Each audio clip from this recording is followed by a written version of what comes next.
All right, well, good evening, everyone. Again, I'm Angelo Price Estrada, serving as a co-moderator today on behalf of the League of Women Voters of Prince George's County to provide some background rules.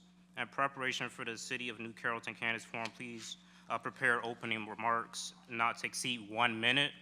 You should also prepare closing remarks not to exceed 1 minute. Each candidate will be given 1 minute uninterrupted opening opportunity again. Questions during the forum will be presented to candidates by the forum moderator only. Again, this is not a debate. Therefore, candidates will not be able to interrupt each other, verbally interact, or pose questions to other candidates. Questions for candidates will be solicited from members of the community or League of Women Voters members. Questions will be general and applicable to all members of the forum panel. Each candidate will be provided 60 seconds to respond to the questions presented by the moderator. The timekeeper will signal when 15 seconds are left, and when a stop sign is raised, we ask you to kindly stop speaking. If a candidate is absent, his or her chair will remain empty during the forum. A substitute for a candidate will not be permitted. A late arrival will be permitted to join the forum, but his or her place cannot be held by another until he or she arrives. The room where candidates are positioned must not contain campaign literature or candidate signs. Candidates are welcome to wear small badges signifying name and the office that they are seeking, but candidates and or their supporters may not flash signs or banners in the room where the forum is being held during the League of Women Voters Prince George's County forum.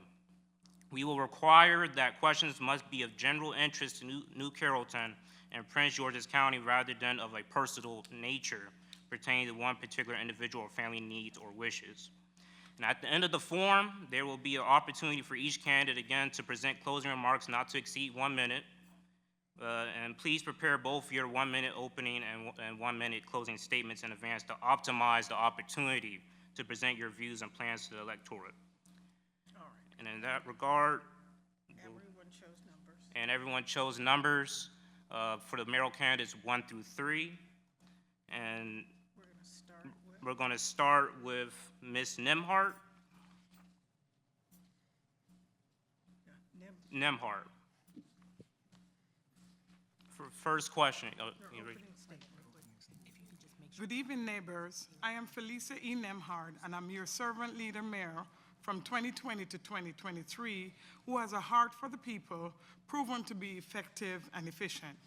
I am invested in building our community infrastructure, make our community safer, and knows what it takes to develop a stronger economy. I will make fixing the Powhatan Bridge and the Harlan Street property a strong priority. Under my leadership, I made it possible for the groundbreaking of 2 new schools and repaired 2 major streets, Jody and Lamont, with ARPA funding over $8.9 million. We also approved our resident quality of life by avoiding evictions through grants for food, home improvement, rental, and utilities assistance. Revitalize our neighborhoods through community beautification, maximize city resources for impactful projects, championed efficient and responsive governance, strengthened emergency preparedness for all, supported public safety. Time. Yep. Thank you. Ms. Dodro.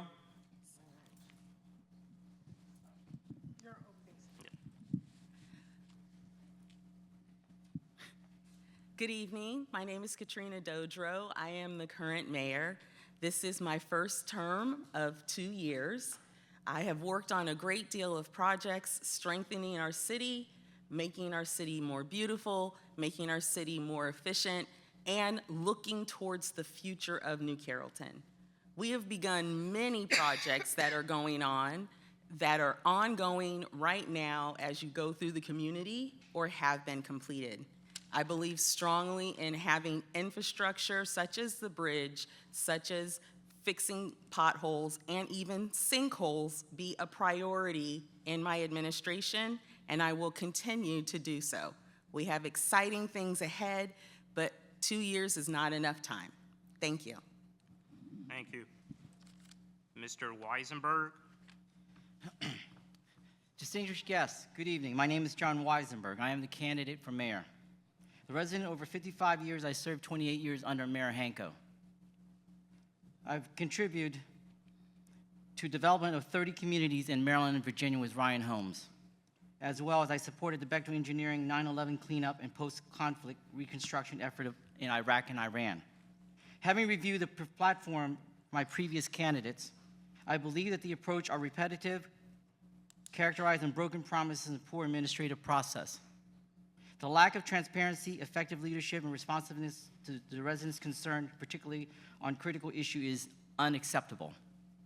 Motivated by my request by the residents, council, employees, and current administration, I offer my candidacy to you guys.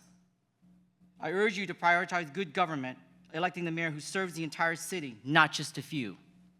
Having served this community for over 40 years, I understand the needs and committed to our future. Let's work together and make the city great again. Thank you. Thank you. First question is going to Ms. Dodro. What is your vision for the future of New Carrollton? I envision New Carrollton as a thriving place to live, a place where people will feel comfortable being able to do anything they want within the city.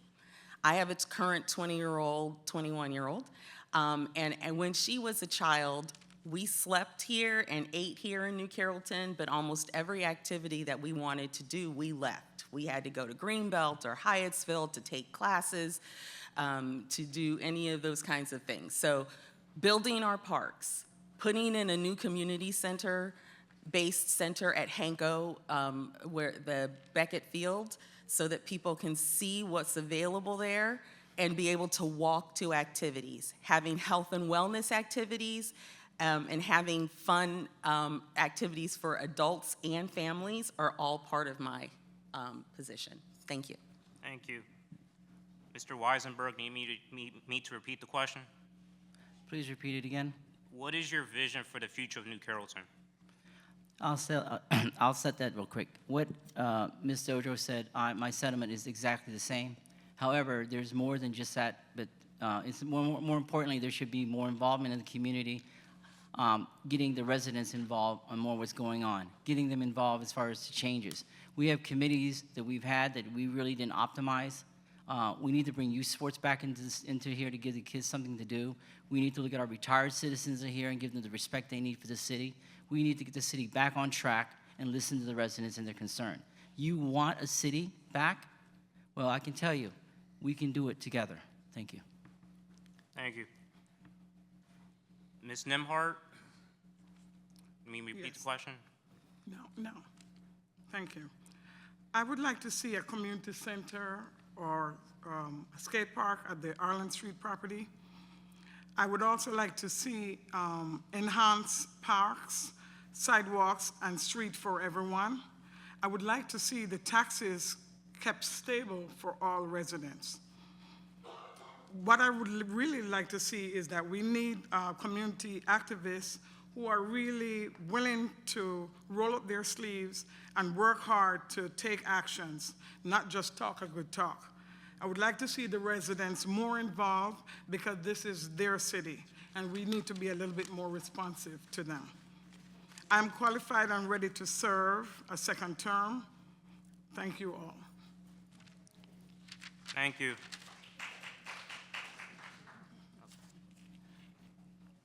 Next question goes to Mr. Weisenberg. Where do you stand on the new City Hall proposed building on Westbrook Drive?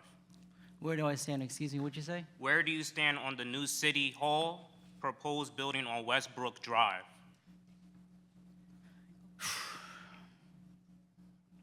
I think any development that's going to improve the city is great, but not at the expense of the resident.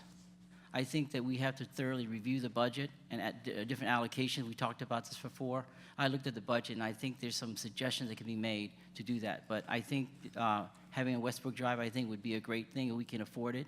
But I do not want to impose any more expenses or taxes or anything that's going to pass on to the resident. Any move that the mayor or the council makes for the city from now on, it should be a direct reflection on the vote and the informative position that you guys are well informed of everything. That decision's not up to me, what needs to be put where. It's up to you, and we need to hear your voices. Thank you. Thank you. Ms. Nemhart? My view on moving the City Hall Municipal Building onto Westbrook is that we have put a lot of money into this particular building, and moving it to Westbrook is going to cost a lot more strain on our budget because it has not been planned or apportioned to the ARPA funding. So what I would say, while we are happy to have our City Hall within the bounds of the city, we have to carefully monitor where are we going to get the money from and how is it going to impact the residents, because we're already hearing that taxes need to be increased for salaries and new projects. So we want to make sure that we take care of the residents first by keeping the constant yield. So I would say we have to be careful with how we move forward with relocating the building. Thank you. Thank you. Ms. Dodro? I believe in reality checks. First of all, there's no way you're going to get a new building for free.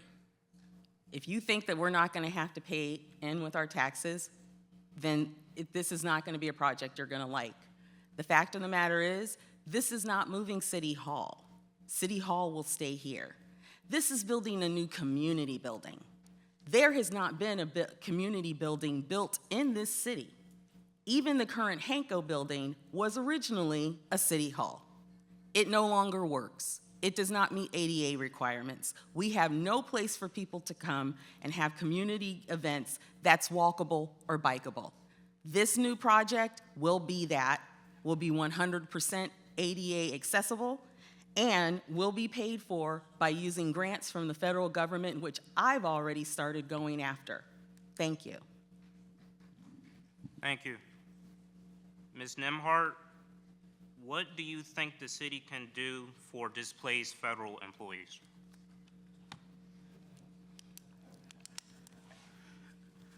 As a servant leader, I strongly believe that we should focus on helping or displaced federal workers by helping with some kind of a grant similar to what Prince George's County is proposing to do.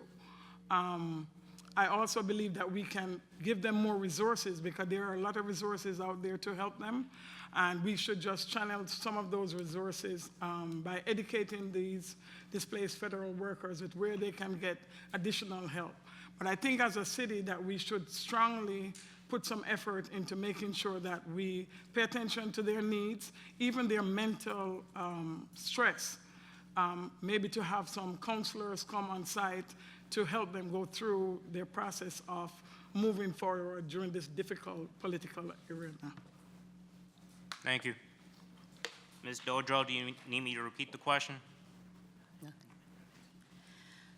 So we currently are trying to help people who are displaced. One of the things that we've done is work to try and hire any of the people who have been disaffected by that at the local level. And we've also worked with other municipalities in doing that. So we know that we might only have one job here, but if all the municipalities have positions open, we will bring them out. As a matter of fact, this week we hired one of those people who started yesterday, who is a person who was affected directly by this. We also make sure to tell people about resources that are going on, and we are consistently and constantly in contact with our congressional representatives, including Congressman Ivey. We always publish everything that's going on there, and we speak with him and his staff on an almost weekly basis. We are involved. We care about our federal employees and the people who live here in New Carrollton. Thank you. Mr. Weisenberg? Oh, sure. Well, just kind of ironically, last month I met with 3,000 federal workers. I assisted them with their TSP account and their financial stuff. As well, I did a financial educational workshop, did a food workshop for them, had a free groceries for them. If they're stressed out, we have a counselor to meet with them. We meet with their challenges. We also network with companies because I work for the state and federal and also local businesses to help them find a job. Maybe it's not a job they need, but a career. Listen, I have a lot of outlets and resources and for different things. But anyways, That's what I would do to help the federal workers out and the people in the community as well. Thank you. Thank you. Ms. Dodro, next question. As mayor, how would you increase the police force / recruitment? Can you repeat the last part of that question? Police force / recruitment. As mayor, how would you increase the police force and recruitment? One of the things that I've been very excited about and very proud of is the new Carrollton Police that work together really well. They work really well and have community-based policing processes in place. And those kinds of things help us the most when we're trying to recruit in new candidates who we want to make sure they want to work in a place where it's community first. And so that's one of the things that we can do. I can tell you, we cannot meet the price needs that many people want.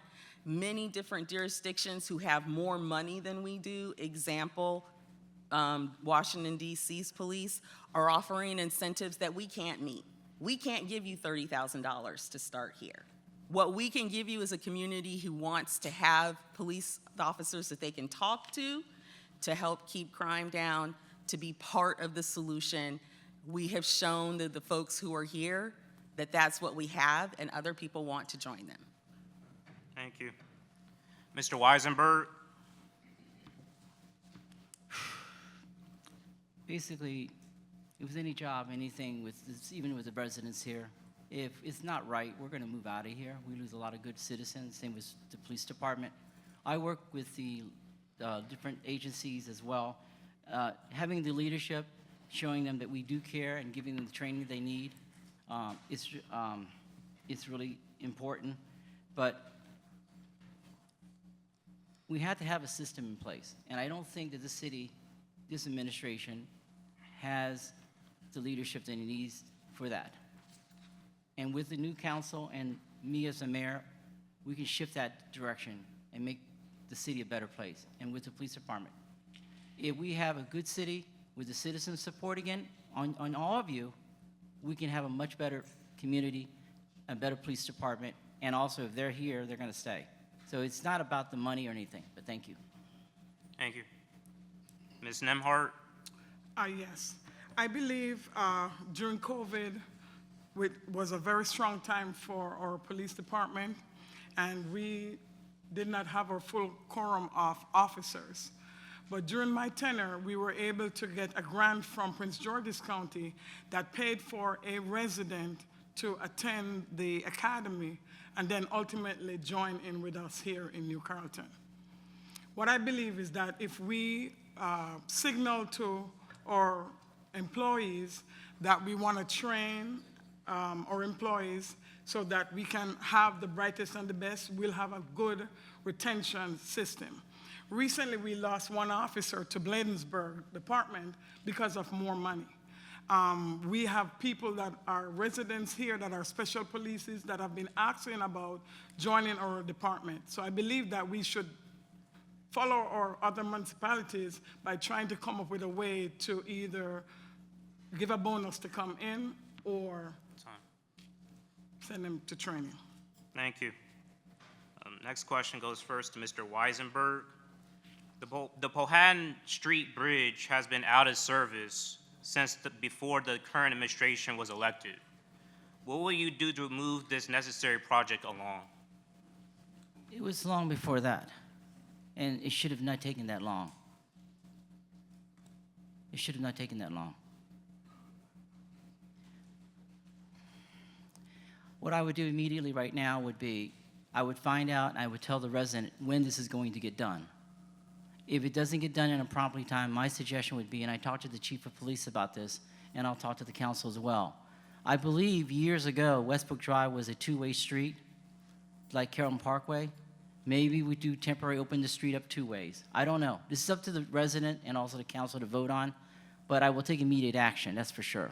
And I will rest assured the residents will have some type of resolution as to when this bridge will be done. I will use everything, state and federal side, county, jurisdiction to get this pulled. I'm also helping with the MTA program with the Metro that's coming in. I can contact my developers and also contractors to see if we can push it along as well. And I know some county people as well. Thank you. Thank you. Ms. Nemhart? Thank you. I can't understand why we are here, almost 2 years, and we have not moved forward with the Powhatan Street Bridge. And what I propose is, we learned about this in the last month of my administration, and I was thinking that it would have been a priority set forth earlier on in this administration to make sure that this was taken care of, because it is a very sore topic, seeing the people coming down Westbrook and making an illegal turn at Lamont Drive, and it's an accident waiting to happen. I think that we should also touch bases with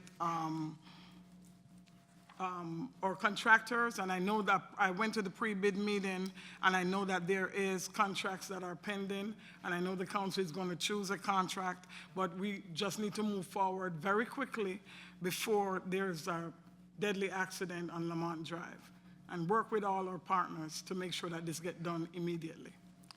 Thank you. Ms. Dodro? Dodro? My apologies. Thank you.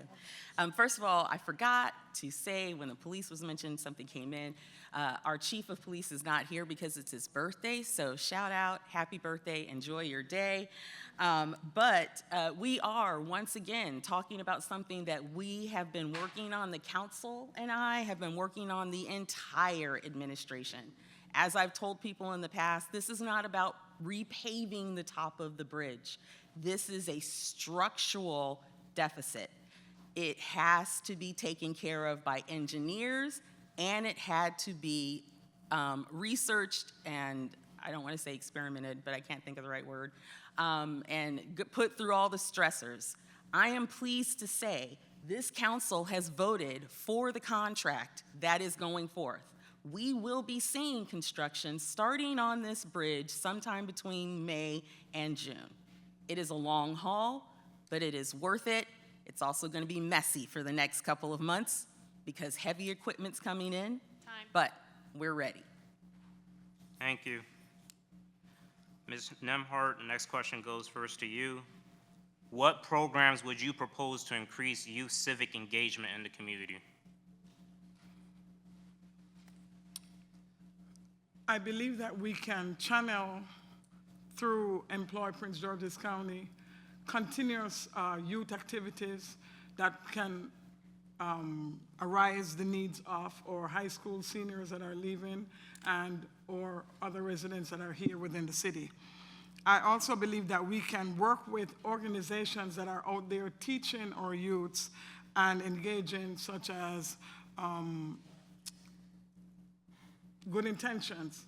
They are pushing out a program that will help the youths with their financial planning ahead of time, and just work with all the different organizations that are willing to give us a grant or also help us to come in and give us some proposals of how we can speedily help our residents, the youths. Thank you. Ms. Dodro. Thank you.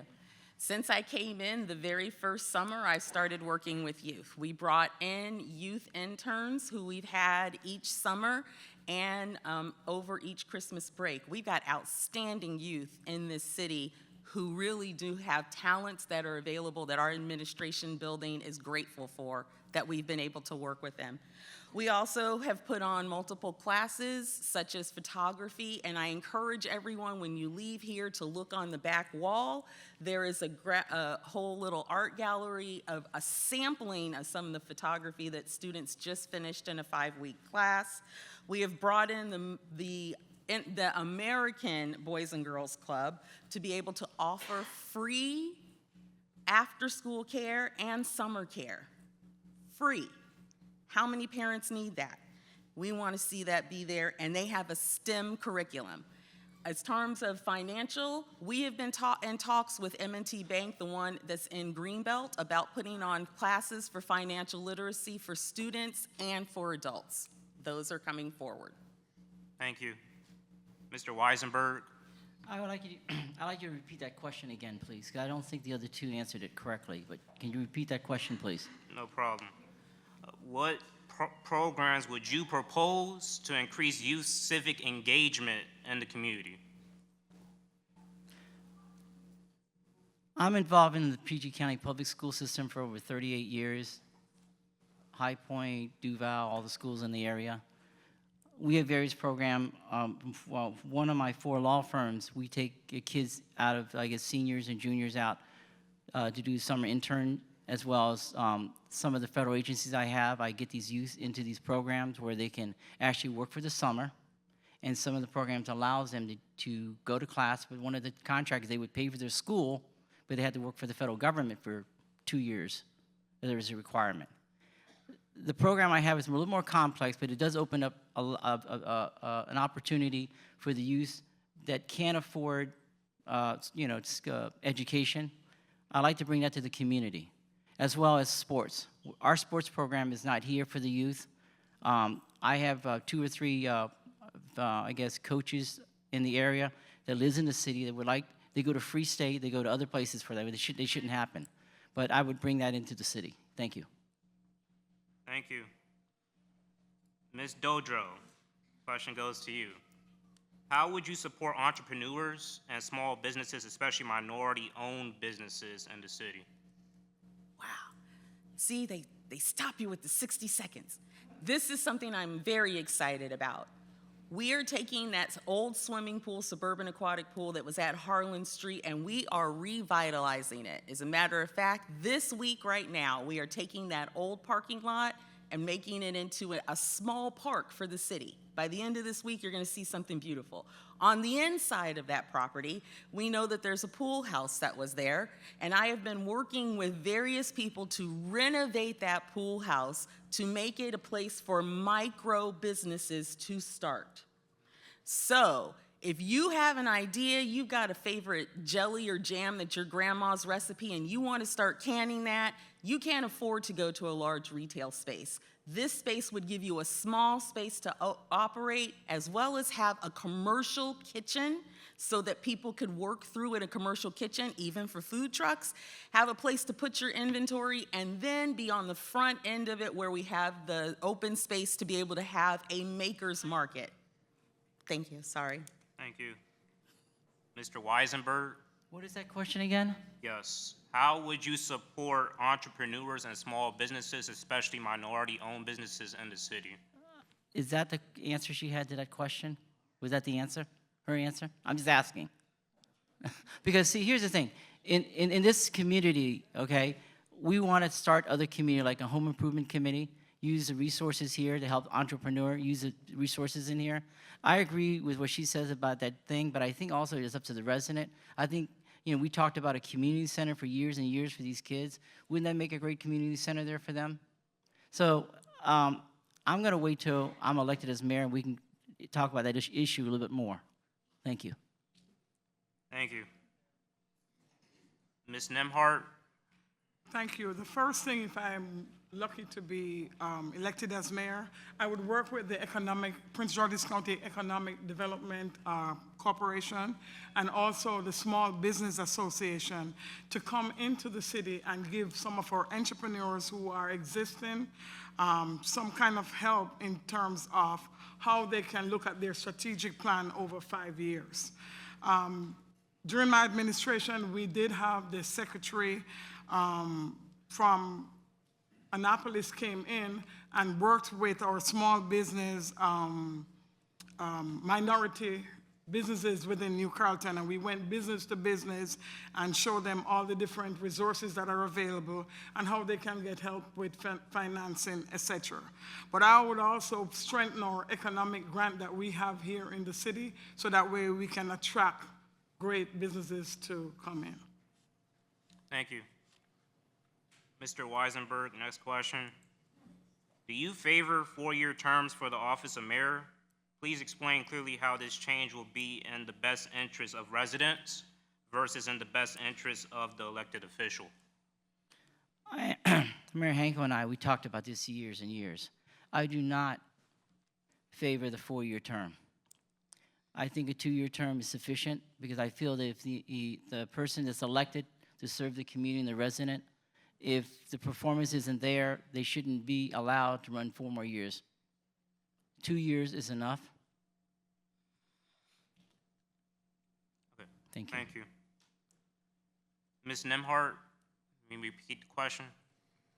We are elected here in the city by the people, so I believe a question like this should go through a referendum directly to our residents for them to tell us what would they favor. And I know when I joined in as a council member in 2018, there was a referendum question and it failed. So I'm wondering why bring it back up unless we have a great multitude of residents that have changed since then. I strongly believe that we should wait for the residents to tell us what they propose we should do. Thank you.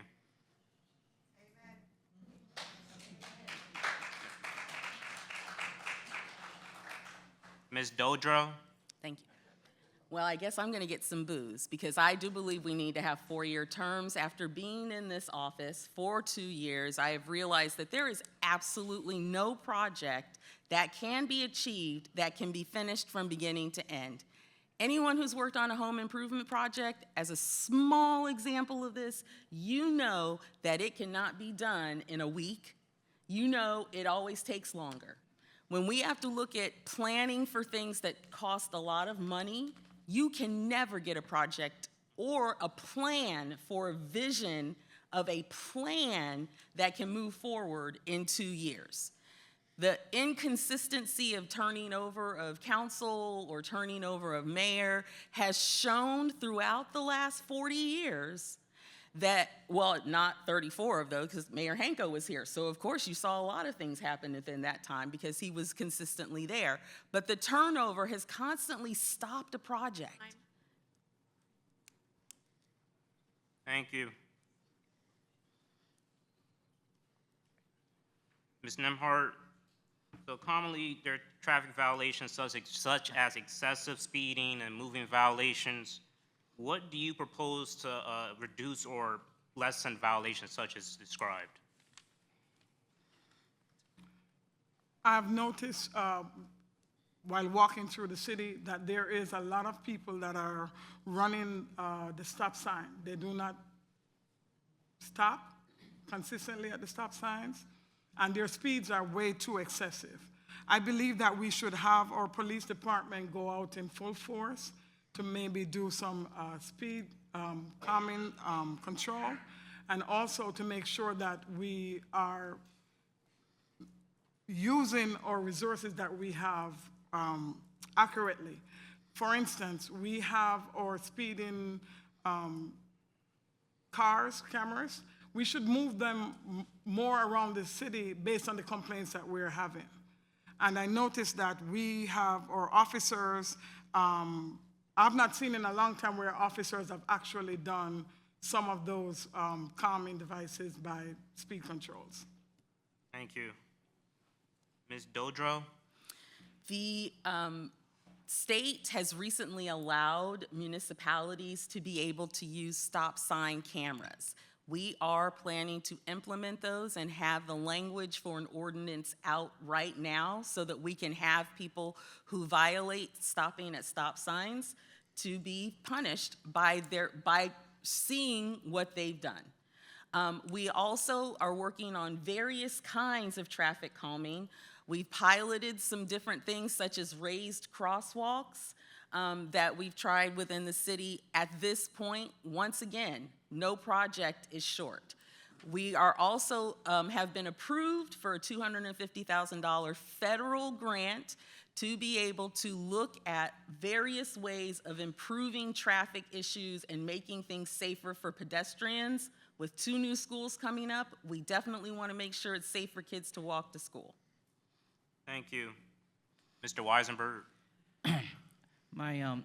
My agreements with both the candidates the same, but only thing I want to add is that I think that we need to have more police presence on our street.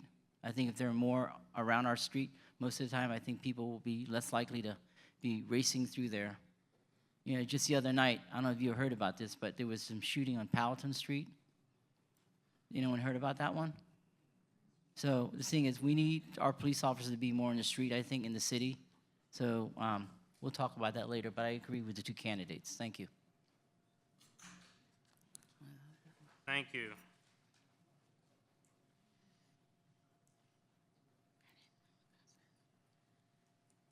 Will, sorry, Ms. Dodro, will you swear that you will not use city money, billings, employees, and citizens for your own personal use? Or commit? Yeah. That's loaded in so many different ways. Absolutely not. The people who work for the city are here for the residents and to make sure that they're being fiscally responsible. I will tell you that that is one of the things that I've worked on. I am very proud of this staff, which when I started had about 65% of our positions filled. Now we have close to 95% of our positions filled with people who enjoy working for the city, who know there's not a stress and a pressure to do something that they shouldn't do coming from their mayor. They know that they can expect for me to have standards for myself as well as for them. I am very proud of the staff that's here. Thank you. Mr. Weisenberg? The answer is no. I'm not the mayor. I've seen a lot in my lifetime in, working with banks and corporations and businesses, working with other cities and communities. I don't think that anybody here is here to, they're here to serve. If we're not here to listen, to serve you guys, we shouldn't be here. It's not about the money. It's about what we feel. I love the city. I grew up here. I lived here for 55 years. I love the city. And I want the city back, and I want you guys to have the city back. I will do everything in my power. I will work night and day for you guys and listen to what your needs are, and I will address those concerns. So the answer is no. Thank you. Thank you. Ms. Nemhart? Absolutely not. I believe that our employees are a valuable asset to any organization. And during my tenure, when we got our ARPA funding, the first persons that we took care of was the employees. They all received $6,000 for working during COVID and, putting their life at risk for our residents. So I believe that we should continue to implore and strengthen our employees, train them so we can have the brightest and the best, so other municipalities will want to look and would want to take those employees over. But I believe that the employees are doing a fantastic job and that we should continue to strengthen them and to make sure that they know that the rules are for all of us. Thank you. Now, this will be our final question for this evening. Going first, or for the mayor candidates. Mr. Weisenberg, describe what you think a fair election is. So what you said? Describe what you think a fair election is. A fair election is when the residents that come out and vote are registered voters. They're legal. It's just, a fair election is getting the information from the city or the candidates to the resident to give them the information. A fair election is letting the resident know where each candidate stands. A fair election is listening to what the resident needs. And a fair election is being able to go out there and, of course, help with different things that the city needs, as far as, with the election board, maybe some suggestions. Because when we run an election, there's things that we see that we can perhaps advise the election board to help us with. Whether it's absentee voting, if someone says absentee voting, how do you know if they're coming in to vote again in person? How's that counted twice? Do we know that? We don't, do we? So, that's what a fair election is. So, thank you. Thank you. Ms. Nemhart? Thank you.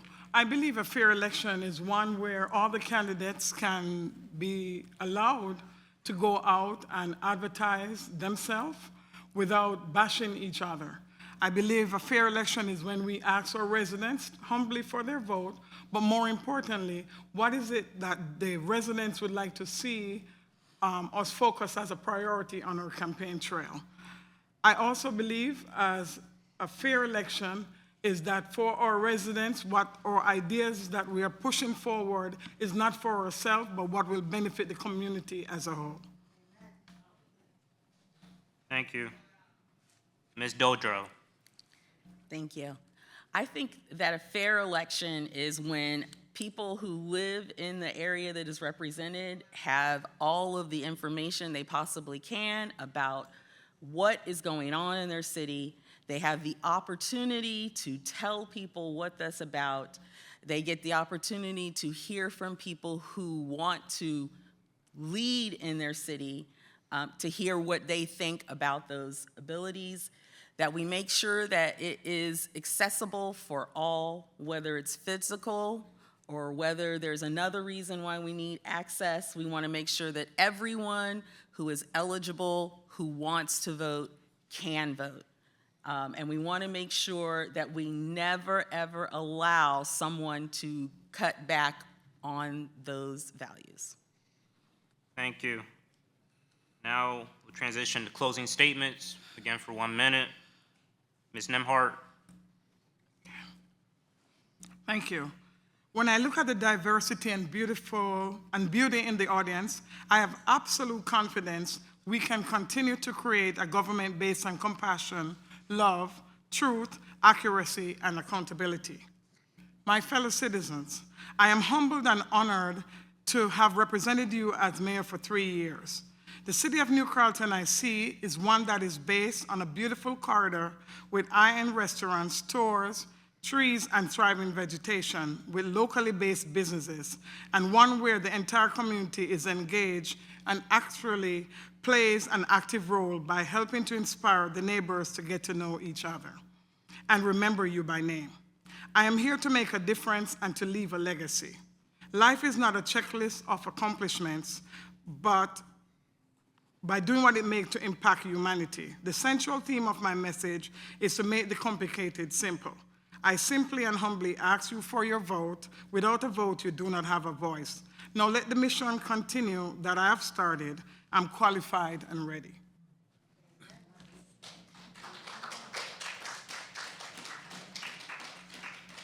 Thank you. Ms. Dodro. 1 minute is not enough. What I really want to do is to say that 2 years is not enough. I have worked tirelessly since day one to make sure that we have improved the things that are available to the citizens, that we have planned programs for our seniors and for our youth, that we have had transparency, but it's not enough. We have to keep moving forward. We are literally in the middle of many projects and at the beginning of our bridge project. Many people have said what they would do. I am doing those things. We have economic development going on. We've given out 2 grants to different businesses who have moved into the city and have a 3rd business coming.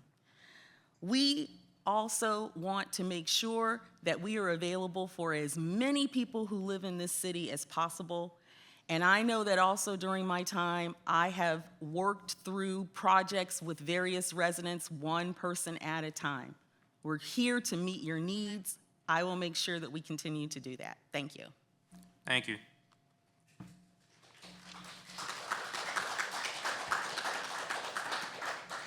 Lastly, Mr. Weisenberg. Well, valuable insight in the history of broken promises and questionable actions, I say. The city's stagnation is a direct consequence of ongoing instability and unresolved issues stemming from previous ineffective leadership. You need leadership. You need the resident. Reestablish residents' trust, notify them of all proposed referendum and charter changes. I want to review the fiscal expenditure and allocate the proper funds appropriately so the taxes and stuff doesn't go up and pass on to you guys. I want to conduct an audit to eliminate wasteful spending.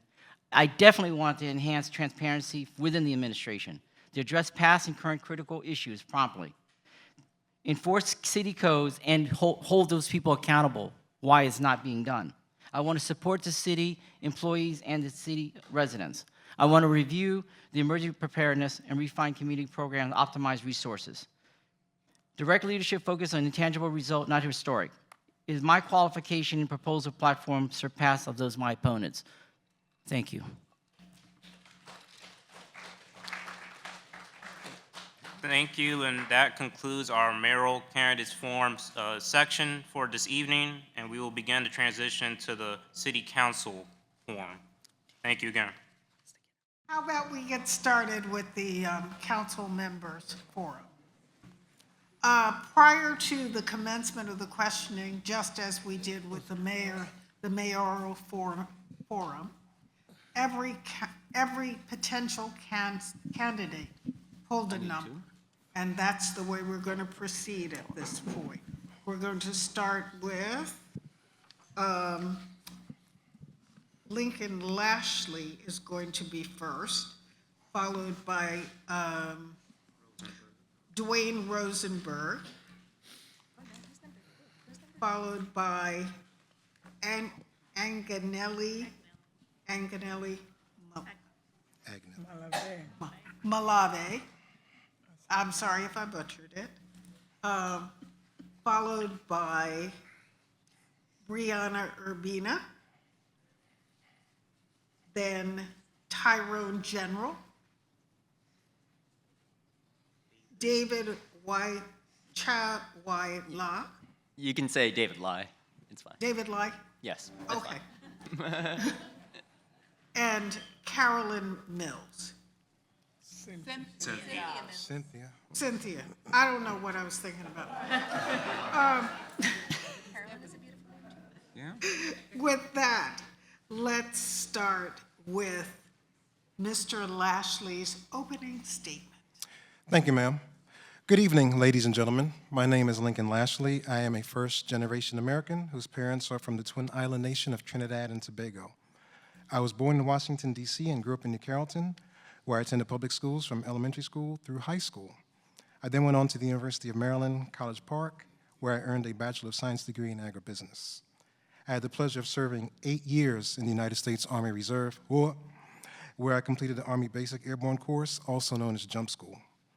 My mother, as a single parent, instilled the core values of spirituality, morality, education, and hard work in me from an early age. After completing a Master of Arts degree in Public Administration from Howard University, I was selected as a Capital City Fellow, which led to a career with the District of Columbia government as a project manager. My goals are to reduce crime in the city of New Carrollton by maintaining and supporting a well-trained and fully staffed police department, promote economic development, improve city services such as our Department of Public Works, and acquire additional funding through our state delegation team to pursue grant opportunities. I hope to get your vote on Monday, May 5th. Oh, you set your own timer?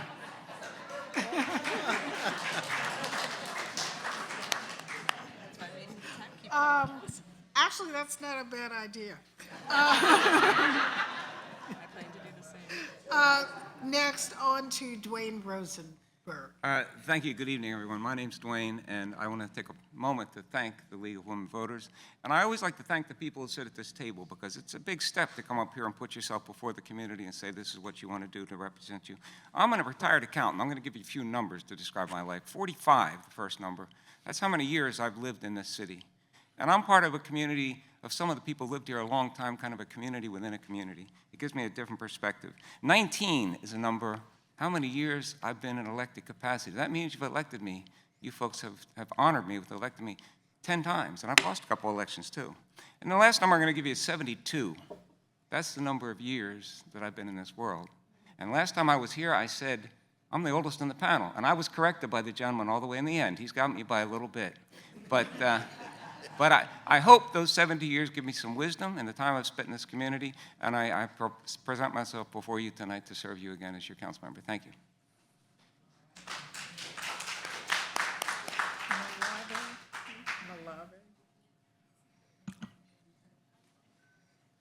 All right, Ms. Malave, your opening statement, please. Hi. For 15 years, I've lived in New Carrollton. I've participated. Can you hear me now? It's better? Yeah. Okay. For 15 years, I've lived in the city of New Carrollton. I've participated in city events and followed city government from afar. Last summer, there was a topic on a city council agenda that got my attention, and I decided to get more involved. I raised my concerns to the council members on various occasions and in multiple forums, but it always felt that what I said, it didn't matter. At the last 3 public hearings, residents' voices were ignored. The general impression was that the council members had decided what they wanted to do before the first resident spoke. Afterwards, I sat on my kitchen counter, frustrated and complaining about the council's actions and inactions. Then I decided that instead of complaining, I was going to do something to ensure that residents' voices were heard by city government officials. I am running for city council to bring a new voice that will listen to the residents in English and Spanish. Thank you.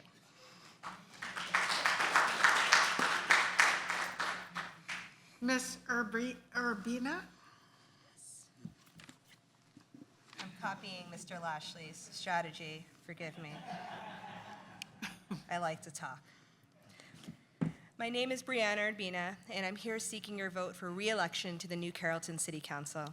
Yo soy muy orgullosa para ser la primer Latina en este gobierno. I am the first Latina to have ever served in this government, and that is something I'm very proud of.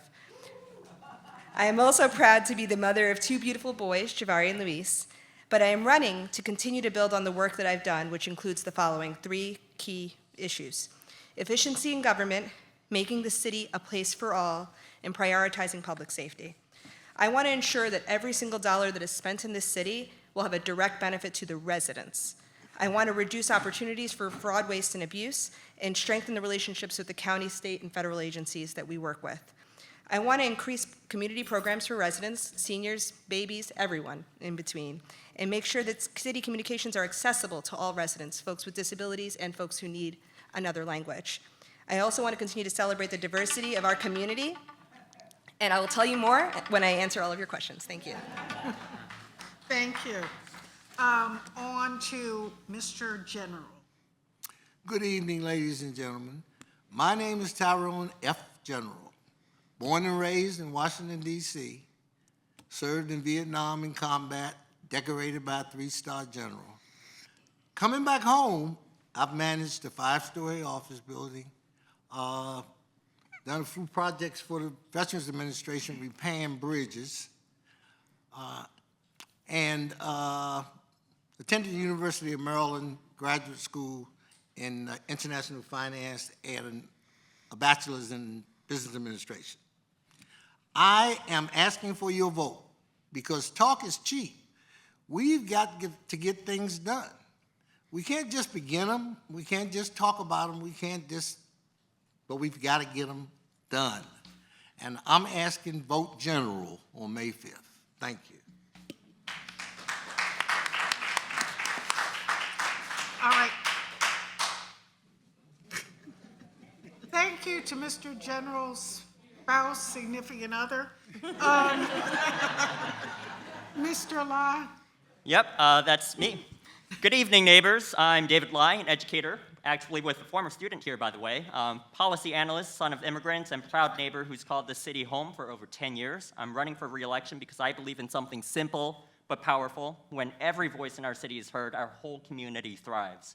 Since joining the council, I've worked to make government more transparent, services more inclusive, and our community more connected. We've funded youth and senior programs, we've expanded language access, and we've delivered real results. But progress isn't the end of the story, it's just the beginning. Now we build. We build a safer city rooted in trust and collaboration. We build a city of opportunity where kids learn, families grow, and our elders are cared for. We build a community that turns its diversity into strength and its unity into action. This is our moment. Let's rise together. One city, one future, one New Carrollton. Thank you.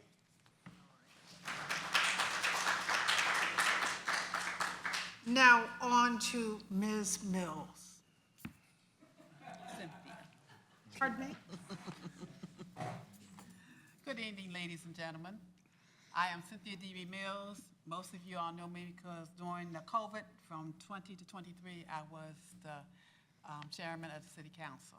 You might want to move the microphone just a little bit closer to you. Can you hear me now? Yes. Thank you.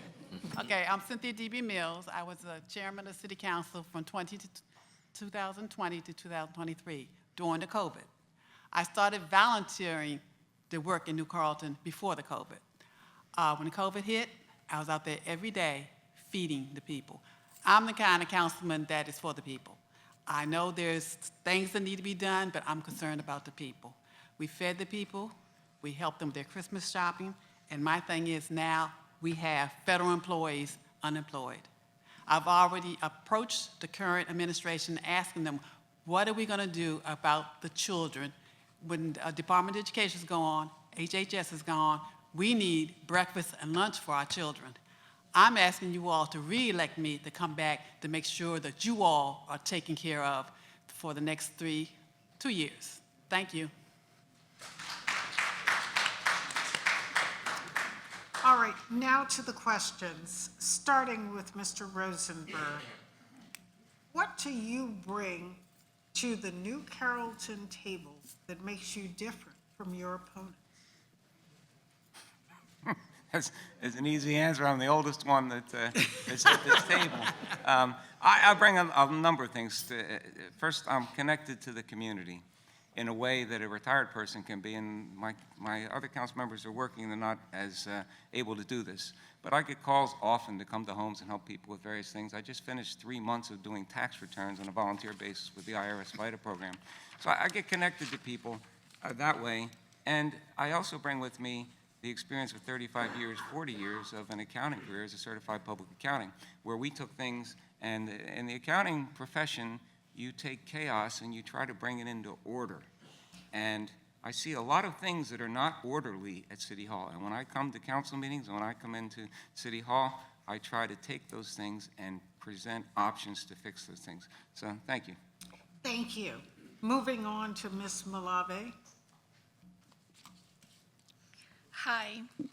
One of the things that I do have is a unique skill of doing translation on the spot. So I can see myself coming to meetings like this and being a bridge to the Latino community, porque lo mismo puedo hablar en español como en inglés. I can switch. I did that work for years, and it's a way of engaging Spanish people to come to city events without any cost to the city.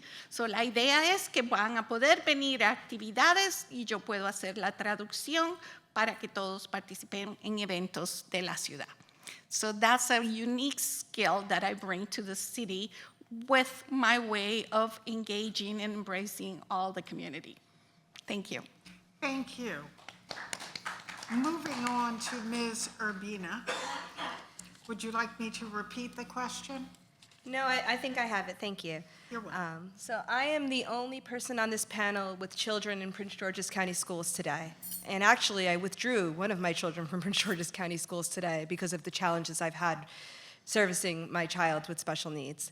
But I am a young mother, and that gives me a unique perspective. It was only when I became a mother 9 years ago to our oldest, who we adopted at 8 years old, that I became connected with community. New Carrollton used to just be the place I slept and showered. Now I had to really get involved. And that's how I think that enables me to continue to get involved with community, because I'm constantly interacting with other parents.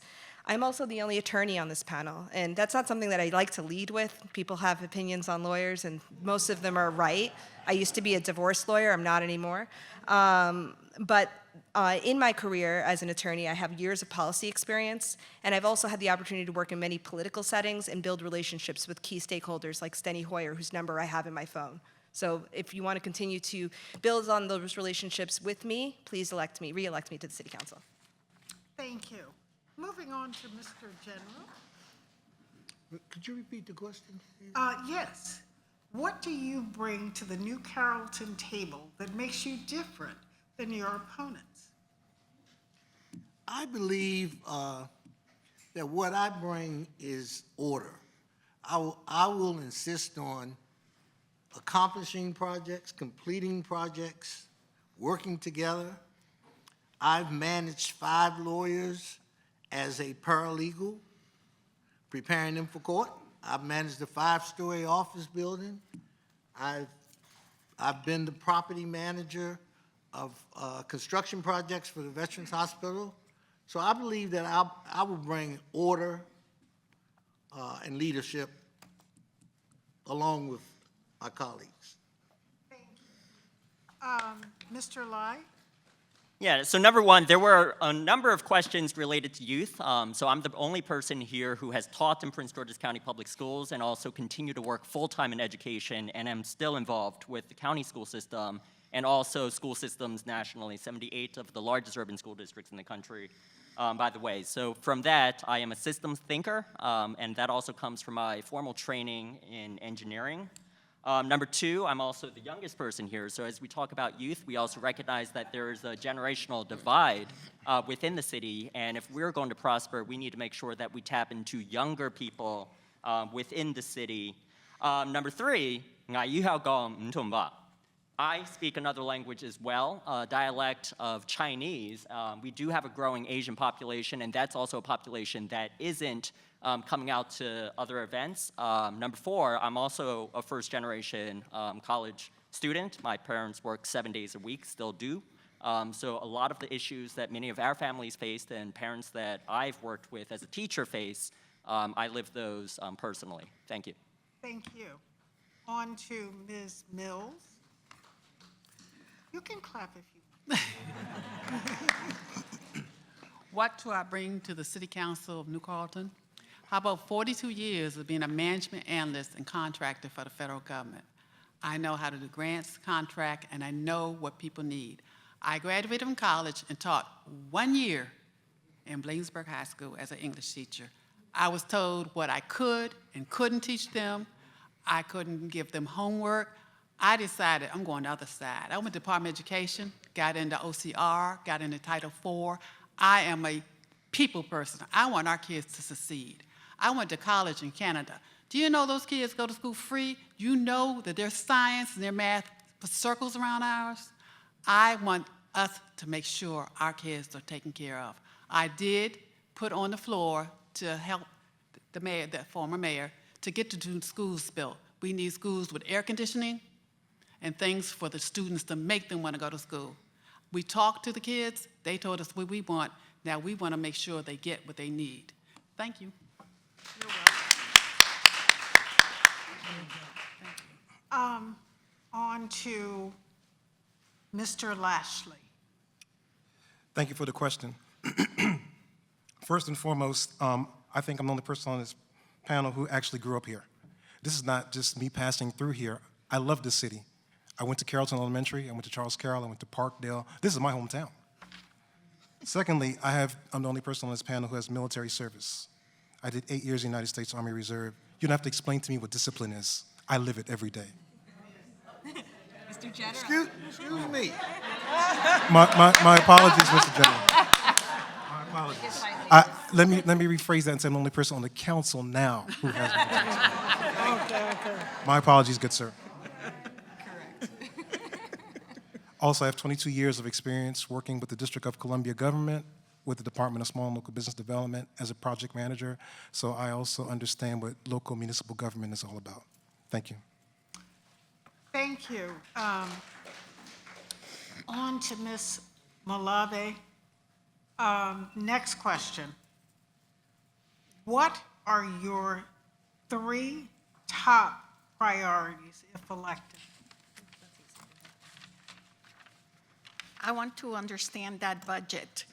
You know we have a $16 million budget? I didn't. And how is that money spent? I want to understand it. I want to be more fiscal about it and the priorities of where our dollars are spent. As a new council member, I'll have to learn, but I need to be conscious of what our needs are, what our wants are. There's a difference, and there has to be priority in budgets. That bridge, everybody wants to get that bridge done. The most the city council can do after the contract is signed, which I believe will be shortly, is to monitor and be on top of those contractors to deliver on what they promise. And the third would be to use my experience as a public health analyst to bring health education to the adult communities in the city. Thank you. Thank you. Moving on to Ms. Urbina. What are your top 3 priorities if elected? Thank you for asking this question because I had already written that down for my introduction. So I'll start from the bottom and work my way up. Prioritizing public safety. And I know that this has been a hot topic, but improving public parking options is part of that.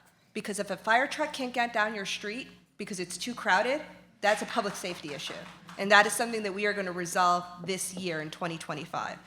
We're going to maintain a fully staffed police force, and how are we going to do that? We're going to have to find creative and innovative ways to do it, because as Mayor Dodro mentioned earlier, we can't pay $45,000 signing bonuses like MPD can, but what we can do is employ things like community responders, and we can do other things to make sure that our police officers are doing the police business and that other folks are doing the stuff that our police officers do really well. Our police officers do safety checks, they do home checks on seniors. We want to continue those types of services in the city, but it would be more affordable to have other folks doing that work.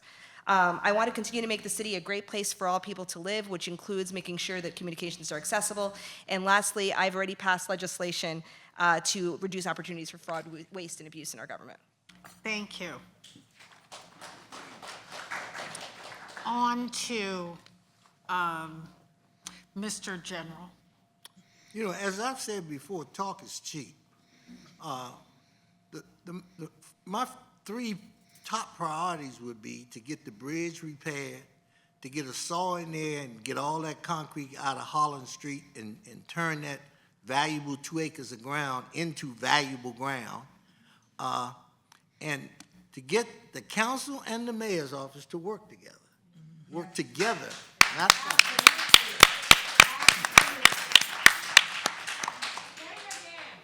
No, you don't get to say it twice.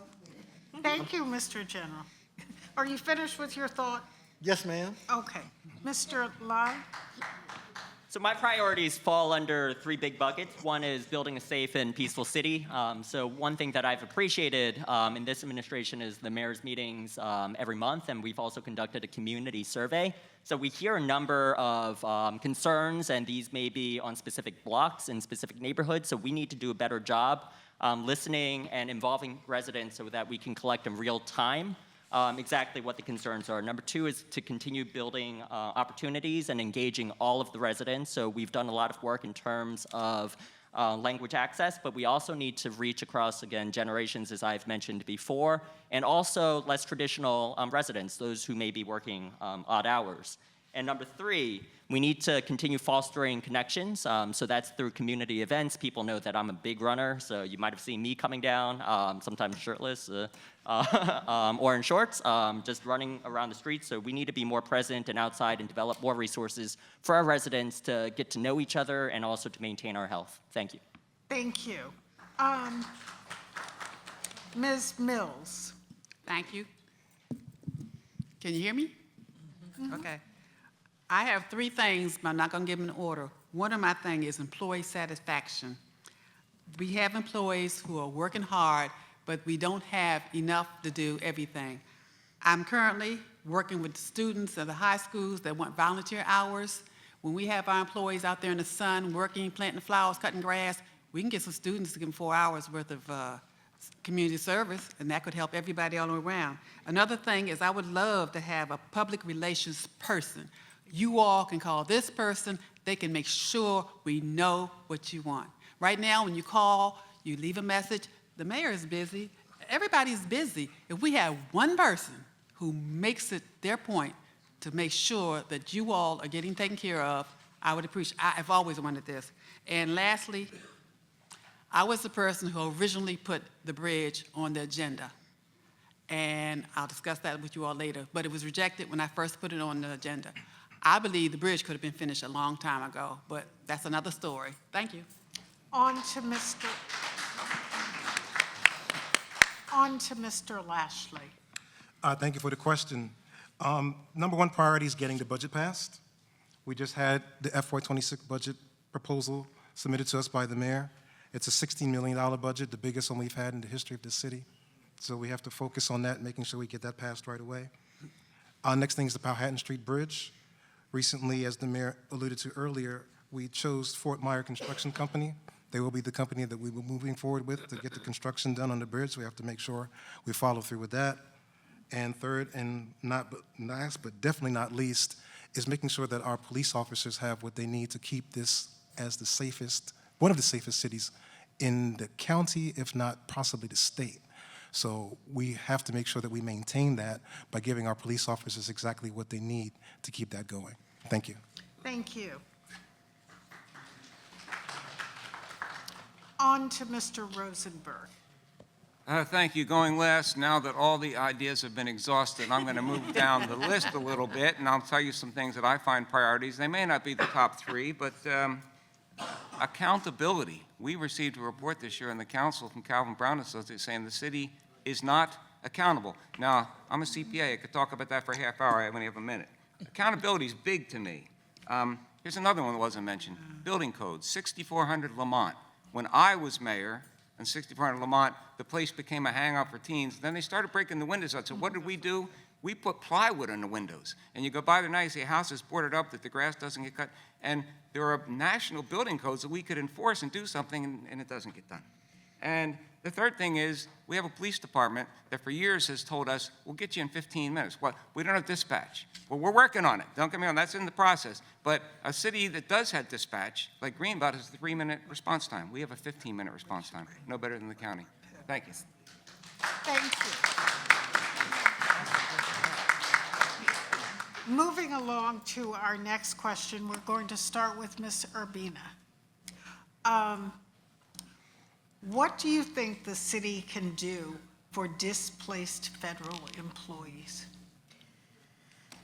Thank you for the question. I think that making folks aware of what resources are already available is probably the #1 thing we can and should be doing. We're lucky enough to be a host site for Employ Prince George's, which is located in the Hanco building. If you haven't been there, please go check it out. They have a lot of resources. The county is doing a lot of resources. Glenn Ivy's office is doing a lot of resources. I don't want to see us duplicate those efforts when we have a lot of other things on our plate as well. And so I just think that the most important thing we can do is making sure we're getting out in community, making sure that we are connecting with Eric Olson's office, Glenn Ivy's office, and our senators' offices, and making sure that we inform the residents of all of their opportunities that are available to them. Thank you. Moving on, same question to Mr. General. Could you repeat that? You said displaced federal workers? Yes, what do you think the city can do for displaced federal employees? Well, I guess the first thing is to create a database or create a list of those people and connect them with the county, the state, and other opportunities within the federal government. Their communication is the key to solving their problem.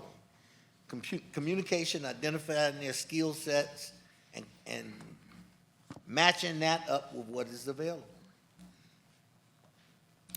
Okay, moving on to Mr. Lai. Yeah, thank you for the question. This is a very personal one for me. As I've mentioned, I work in public education, currently at the federal level, so I know a number of personal contacts who have been displaced and have been assisting with them, providing job opportunities and also working on just sharing where the food opportunities and what are the resources out there. So #1, I would start with addressing the immediate needs.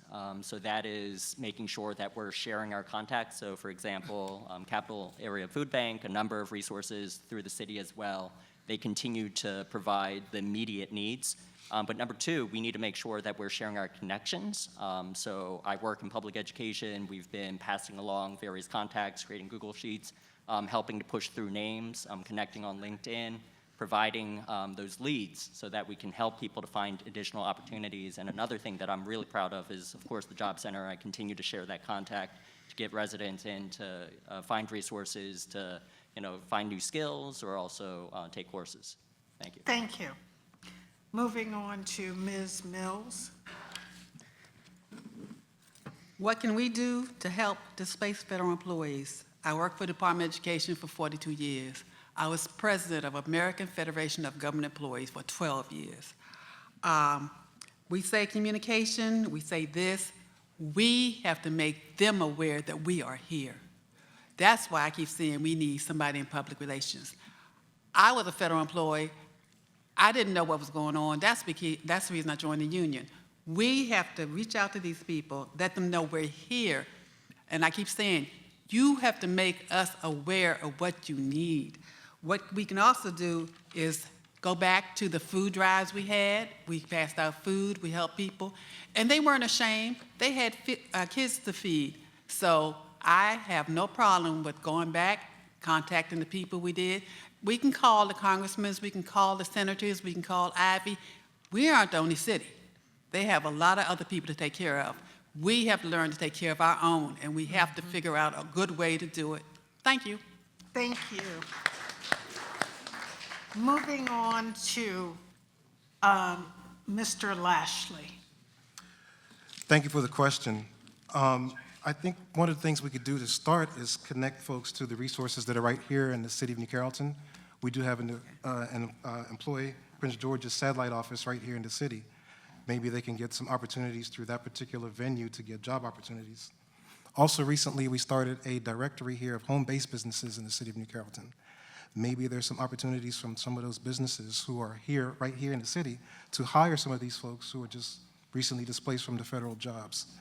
And last but not least, working with our county, state delegates and resources from them, because as we know, we're a municipality. We have limited resources here.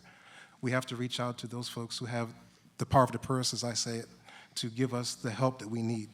Thank you. Thank you. Moving on to Mr. Rosenberg. Yeah, thank you. I think the answer is that at the higher levels of government, the county and the state are going to do much more than we can, but there are things we can do locally. One thing is in the city, we can use our city resources to provide financing options for people who need money short-term in the way of loans. We can do that. We have 5 churches in the city, and I know the religious leaders. I've been in all of the churches, and every one of them wants to minister to the people. These churches are places where you can network and get a lot of assistance and things. There's a group called Good Intentions, which partnershiped with one of the churches over the Moravian Church, and they provide clothing, and the Moravian Church provides food. And if you network with them, you can help other people find resources. And then we have the food bank. We have the Ebenezer Food Bank, which continues, and I think there's another one. I have to ask Felicia over at Charles Carroll. There was one, but so those are some options. Thank you. Thank you. Ms. Malave. I'm a federal employee. I survived Valentine's Day massacre. I survived April Fool's Day firing. But I'm still not sure I'll have a job by summer or the end of the year.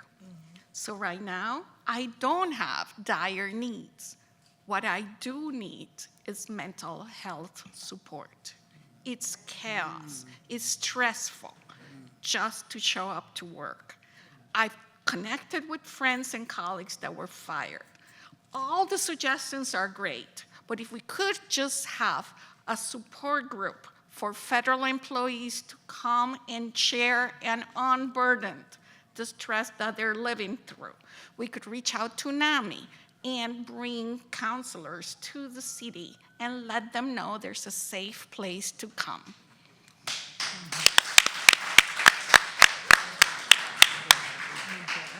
Thank you. Thank all of you for your answers. Now, moving on to Mr. General. How would you, as a council member, increase the police force, enhance recruitment of the police force? Enhanced recruitment? What would you do to recruit additional police officers to New Carrollton? Well, I'd have to identify the exact problem that they're having. I'm a former DC police officer. So communicating with people that have an interest in becoming officers and locating people, we have to identify the specific challenge that we have before. I teach my family there's no such thing as a problem. There are challenges. You identify the challenge, then you apply a SWOT analysis to it. And you look at the strength, the weaknesses, and the opportunity, and you work those together. So I don't really see that as something that would spend a lot of my time needing, because we would get things done. I assure you, we would get things done. Thank you. Mr. Lai. Yeah, so the proudest moment of my career is actually teaching middle school, and people are like, why would you do that? And that's the same thing with police officers. So number one, I would say you need to make sure that you build a structure, a city that people want to be in. As many people have mentioned before, we're tight on financial resources, but what we can offer are data-driven solutions. We can make sure that we are applying best practices and equipping and working with data so that the police officers, we take care of some of those challenges through technology and just our infrastructure, because people know that this is a pleasant place to be with structures. Number two, people like having strong community involvement. So I've talked about engaging the public, creating systems for people to be involved. That helps in community policing. Number three, as I've worked with youth, it's about starting young. So we have young people in the city, increasing numbers of young people, and these are people who are going to be connected to the city, like Mr. Lashley here, who may want to serve. And we need to make sure that we're pulling them in early. Thank you. Thank you. Moving on to Ms. Mills. Thank you. How would I increase the recruit or the DC, the New Carrollton Police Department? First of all, my nephew is assistant police chief in DC. How he got there? Because he gave us H-E-L-L growing up. He had a mentor, and that mentor stuck by him, and now when you see, I can't say his name, on television, he'll tell everybody, listen to the youth. When I first moved here 20-some odd years ago, and I am the oldest person up here, we had Neighborhood Watch. When I first moved on where I live, no, your business how old I am. When I first moved here, on our street, you can ask my neighbor down there, you would come home on Fridays, and there were cars sitting there Friday, Saturday, Sunday. And I'm a busybody. It's like, okay, that car wasn't there last week. I started calling the police on Mondays. They would steal cars, bring them to our cul-de-sac, and leave them. I made so many calls, after about 2 months, they didn't come around here no more. It's because I was watching my neighborhood. What we need now is to either get a neighborhood watch or get some men just to walk around. Let them know we are watching. Time. Oh, thank you. Thank you. Mr. Lashley. Thank you for the question. Enhancing recruitment for police officers. I think, first of all, you have to incentivize them. Oftentimes it's money, but if it's not money, then you can increase benefits. We have to offer a competitive salary because so many of our officers could leave to go to Greenbelt, Bowie, the county, or the state and get more money. So we have to try to do what we can to be as competitive as we possibly can to keep them. Secondly, one of the things that I'm most proud of since I've been on the council is we passed what is called a collective bargaining agreement with our police officers to ensure that they have the benefits and the resources that they need. So I think we've already taken that step, but we could take more steps to make sure that we incentivize them to stay and work here in the city of New Carrollton. Thank you. Thank you. On to Mr. Rosenberg. Yeah, you need different perspectives, and I'll give you one. I'm the accountant. I look at affordability. I can give you a little history. In 2005, Chief Rice came to us and said he can run a department on $375,000. And if we gave that a cost of living over the next 20 years, we'd be at $1.5 million. The budget now is over $5 million.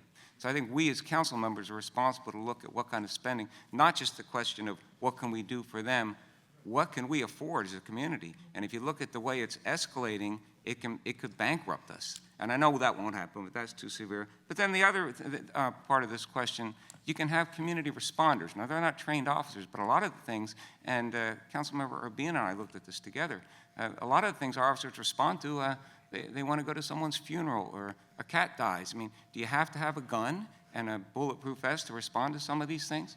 So there are alternatives. Thank you. All right, thank you. On to Ms. Malave. I didn't know we had a problem recruiting officers. So I would do research, what other communities have done when facing this problem. I would do my homework for any new issue that I face with as a new council member. Yes, I would listen to the elders, people that have experience, but I would also do my homework, research, and look for new ways of thinking. So for this one, I need to go and Google things. Thank you. And last but not least, Mr. Urbina. I think we're talking about recruitment, but I think we have to start with retention. We have great trained officers here in the city, and we won't retain them if we don't respect them. Last term, our police chief was fired summarily, kind of by surprise, with very little notice to the public, to the city council, to anyone who might be interested in the public safety of our community. That chief is back, and today's his 60th birthday. Happy birthday, Chief Rice. I think when it comes to recruitment, I think we need to be smart, and Councilmember Rosenberg stole my thunder. Our officers do respond to a lot. They are social workers, they are first aid responders, they're counselors, they're doing a lot more than just the things that you need a gun and a badge for. And it's not just a gun and a badge, it's a body cam. We bought body cams that cost $340,000. The state requires us to have all of our officers wear body cams. Police are very expensive. Community responding officers are less expensive. They don't have the same union benefits. They don't have the same retirement benefits. They have different standards, and we could definitely diversify our staff by bringing in lower costing employees to do some of those services that our police are doing right now. Thank you. Now we're going to start our next question with Mr. Lai.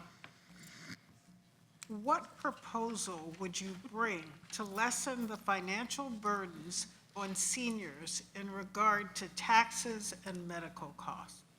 Yeah, very good question. So I am a big fan of research as well. So we know that local taxes tend to be very regressive.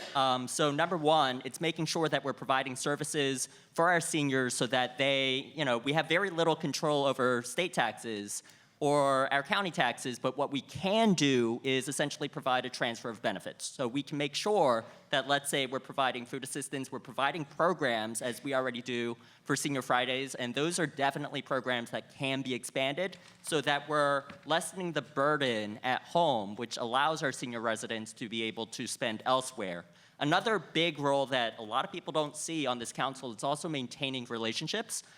So there's PGCMA, so we work with other municipalities to try to push through legislation, and these are big items that we can't do alone as New Carrollton. We need to make sure that we're building relationships with other municipalities so that we can press our county council, and in turn also make sure that we're pressing for legislative change at our state level, which again, we all understand that our state tends to be very regressive in taxes, and that's going to help our seniors.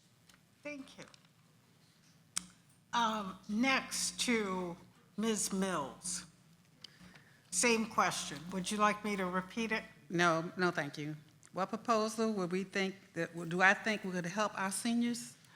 No, the question is, what proposal would you bring to lessen the financial burdens on seniors in regard to taxes and medical costs? Well, I have family that live in Delaware and in North Carolina, and seniors over 75 do not pay state taxes. If we can't do state taxes, can we do city taxes? Because at 75, you are living on a budget, and if we keep raising our city taxes, they're going to have to move out, and we don't want to lose our seniors. So I would put down to investigate having, we'll pick an age. I say 75. Some people don't make it to 75. But I would suggest cutting some of our senior citizens' city taxes. Thank you. Thank you. Well, I know who's in favor of that. Now, on to Mr. Lashley. Thank you for the question. The first thing that we have in place is already here. We have something called constant yield tax rate here in the city of New Carrollton, where the percentage hasn't changed since, I think, maybe 6, 7, 8, 9 maybe years ago. I don't have the exact number in front of me, but we've capped that particular level of taxes, so the tax rate has not increased. That's one thing that we've already done. But I think we would also need to reach out to, again, our state and federal partners. As a municipality, we are limited in terms of our budget and what we can do here. We would have to definitely contact them and make sure that we get the resources from them that we need. And lastly, but not least, is the mayor has something called Senior Fridays that happens right now in the city of New Carrollton. I think if we can bring some professionals, some financial literacy professionals in to help seniors manage the limited resources that they currently have, I think that'd be an added bonus that we could look into as well. Thank you. Thank you. On to Mr. Rosenberg. Yes, there's a few things we can do. There are a few things that we are doing. As I mentioned, I'm a volunteer with the IRS and the Volunteer Income Tax Assistance Program, the VITA program. And along with doing your tax returns, we advise people on, especially the seniors, do a lot of seniors, and I see a lot of very sad cases, but ways they can reduce their taxes, their property taxes, the homeowner's tax credit. We do that for them. The renters we have, there's a renter's tax credit based on income. We do that for them. And there's the senior tax credit. In 1 minute, I can't describe all these to you, but we do a lot of these for the people. As far as medical, and I feel like we advise a lot on that too in the VITA program, we have a lot of people on Medicare and Medicaid, and there's supplemental plans too, and it's confusing if you're a TV watcher, as I see the commercials on the MeTV channels, and you see the call this number and get additional coverage. There's a lot of scams out there. And we could be doing educational programs here at the city, especially with our seniors, and say, this is how Medicare works. This is how Medicaid works for the low-income people. Thank you. Thank you. On to Ms. Malave. I know seniors are in a tight budget, and so the city should explore ways to bring some tax benefits or rebates, but the best way to help the seniors is to help all of us managing the city budget so the constant yield can be managed without a big impact in the taxes to all of us. In terms of education, making sure that the residents can take advantage of whatever benefits are available, that is something that should be able to do. Councilman Rosenberg does a great job with the taxes program and educating on Medicare benefits and plans. It's something that can be done and taken over by the community because more than likely there will be less funds for community navigators to educate the seniors for the next enrollment period. So we have time to set up resources and educations to help them. Thank you. Thank you. Now, same question to Ms. Urbina. Yes, so something I would like to put forth in the future budget would be grants to help folks age in place. Our homes were built in the 50s and 60s without regard for aging in place. If you don't live in one of those ranches that's a rambler, you have stairs to navigate. My mother-in-law was just visiting me. She's 76, and it was very difficult for her to go down to the basement to use the bathroom or to go upstairs to use the bathroom. And so I saw her literally holding it on the sofa. I want to help our seniors be able to age in place here in New Carrollton. I also wanted to expand upon Mr. Lashley's answer, since I'm going last, of engaging our community partners, not only just our state and county elected officials, but also our faith-based partners. I know the city has just started a meeting with the faith-based communities that are in the region, and I would love to connect those faith-based practitioners with the seniors who are coming and engaging already and continue to expand those relationships. Thank you. But you're not last, Mr. Generalist. Oh, sorry. You know, at 74 years old, where I am now, and a service-connected disabled vet and having challenges of getting up and down stairs, I would simply share, become a friend, become a partner, help them to identify what their needs are. So the starting place would be a needs assessment. If we communicate, and everybody's needs are different. So it's not about a general getting in a room and talking for 2 hours about creating some kind of legislation. It's like remembering the human being is there. I pray to, you know, the Pope just passed at 88. I never thought I'd make it to 65, and I'm 74. So everyone has different needs, and I just become a friend, not just a council member. Thank you.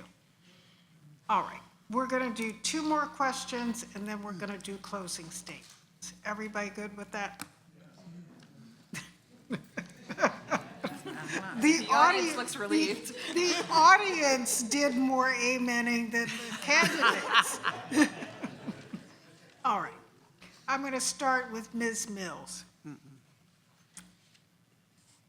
By coordinating or in coordination with the mayor, what programs would you propose to improve public safety in the city? Coordinating with the mayor, I would have to say coordinate with the mayor and the police chief. If you're out in the morning watching our kids go to school, lots of them cross the street with no supervision. Coming home in the evenings about 2, I always forget and go out at 2. And the little ones, there's a little path, they get to the corner and they think that you're gonna stop. We need to let them know, first of all, the school needs to explain, stop, look, you know what we were taught. But we need to get with the mayor, get with the police, and get with parents. We can have parents who are at home. I'm retired, I can stand there for an hour or so, or sit on my stool for an hour and so, and just watch them cross the street. So I would suggest that we get some volunteers to help protect our children. And I'm not even talking about elementary. Some of the high school kids don't have enough sense to stop before they cross.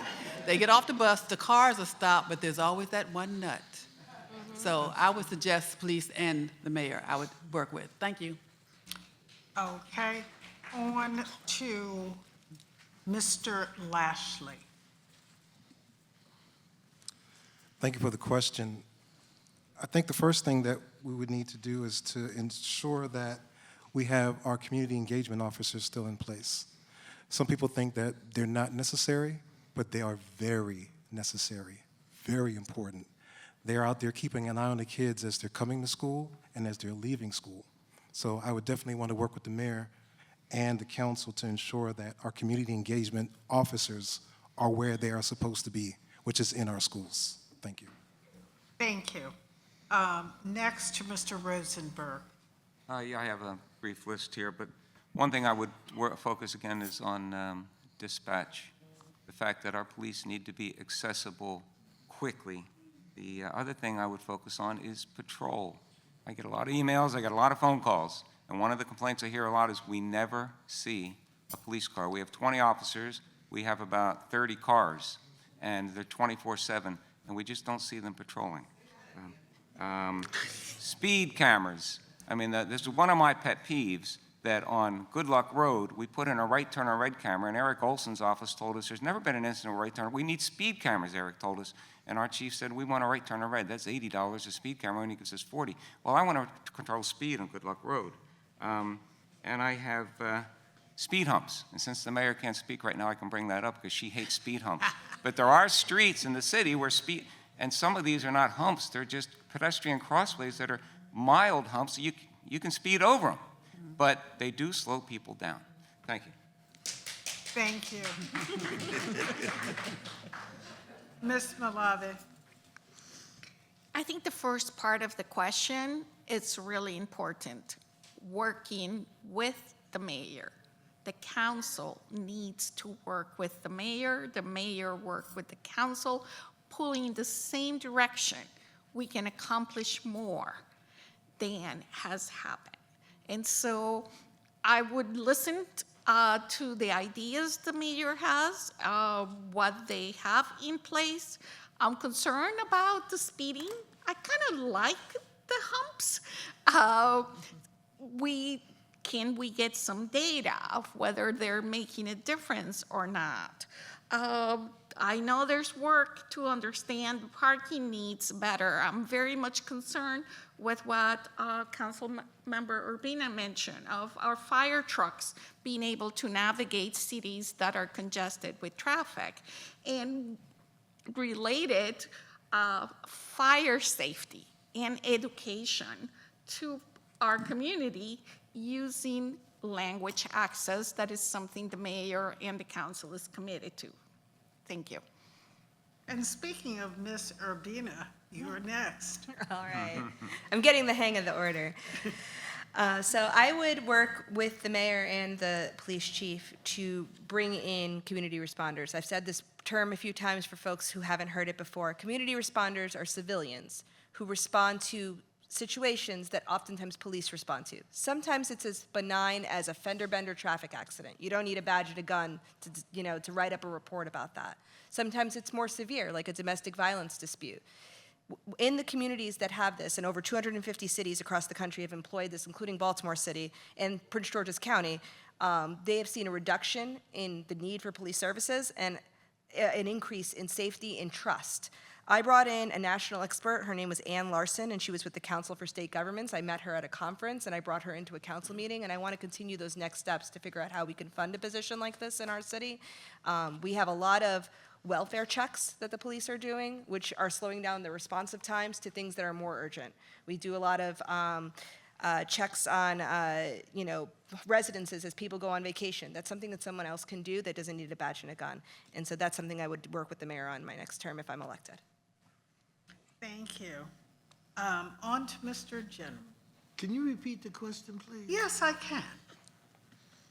In coordination with the mayor of New Carrollton, what programs would you propose to improve public safety in the city?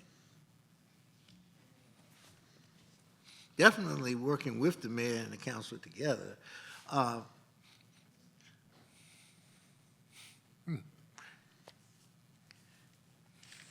I honestly don't know how we would improve it other than to increase the ability to communicate. There should be some way of identifying who's responsible for monitoring it, to manage it, because it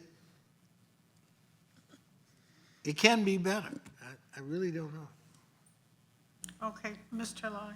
Yeah, three big ideas. So number one, we definitely need to make sure that we're building trust with our community. So if you look at the latest census, about 45% of our city speaks another language. We did a community survey. What was really nice about that was we actually tried to target people who speak different languages. And what we find is the perceptions of public safety do vary by age, by race, by language. And we need to further explore what that means, but also create channels so that more people can communicate. So we have mayor's meet and greet. That's where we learn a lot about what's happening block by block, but we're not hearing almost 20 to 45% of the city, which is huge.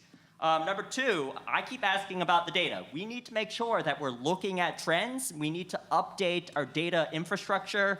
We are starting to now get reports about what was the trend last month, but we need to analyze this for multiple years, and we need to build the infrastructure for that. Number three, many of the crimes that we talk about are committed by younger people, so we need to continue investing in resources to pull our younger people in. Thank you. Thank you. And this will be our final question before we get to closing statements. And Mr. Lai, you sort of hit on it, but I'm going to start with Mr. Lashley. How would you coordinate with the Prince George's County schools to improve educational access and opportunities for young people? Wow. First and foremost, communication between our city and the county to ensure that we get the resources that our kids need here in the city of New Carrollton to move forward is key.